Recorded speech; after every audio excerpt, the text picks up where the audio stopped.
معزز سامعین کرام السلام علیکم ورحمۃ اللہ، الصلاۃ والسلام علیک یا رسول اللہ وعلی آلک واصحابک سیدی یا رسول اللہ صلی اللہ تعالی علیہ وسلم۔ سائل نے سوال کیا ہے کہ حضرت کچھ لوگ ایسا کرتے ہیں کہ منہ میں تھوک آ جاتا ہے تو اس تھوک کو واپس اندر لے جاتے ہیں یا بلغم وغیرہ، تو کیا ان کا روزہ نہیں ٹوٹے گا؟ روزہ تو اس سے ٹوٹ جائے گا۔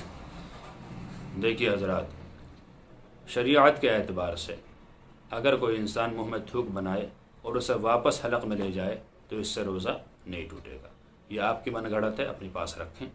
لہٰذا اگر تھوک یا بلغم منہ کے اندر ہی ہے اور اندر ہی حلق میں لے گیا انسان تو روزہ نہیں ٹوٹے گا، لیکن اگر تھوک وغیرہ ہاتھ پہ لے لیا تھا پھر واپس لے گیا تب روزہ ٹوٹ جائے گا، اور ایسا کوئی کرتا نہیں۔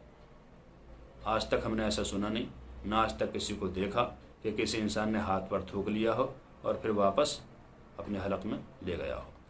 لہٰذا تھوک اگر منہ میں جمع ہے اور حلق میں اتار لیا تو اس سے روزہ نہیں ٹوٹے گا، اس بات کا خاص خیال رکھیں۔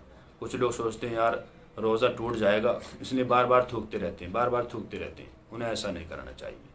انہیں چاہیے کہ صحیح مسئلے کی تحقیق کریں، کسی عالم دین سے، کسی مفتی سے مسئلہ پوچھیں اور اس پر عمل کرتے رہیں۔